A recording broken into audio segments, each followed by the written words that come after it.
मला वाटतं नागरगोजेंनी तो विषय मांडला आणि मी स्वतः सुद्धा सभागृहामध्ये हा विषय मांडणार आहे 1-2 दिवसांपर्यंत.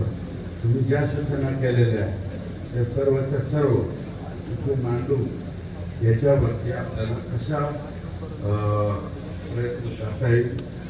मी पाटोदा तालुक्याच्या सहकारी संघाबद्दल बोलणार. मला वाटतं नवले पाटलाने एक चेलिंग प्लॅन टाकलाय काही दिवसापूर्वी. तसा आमच्या आष्टी तालुक्यात दूध संघाचा सुद्धा एखादा प्लॅन पाटोदा तालुक्यामध्ये टाकावा असा आमचा विचार चाललेला आहे.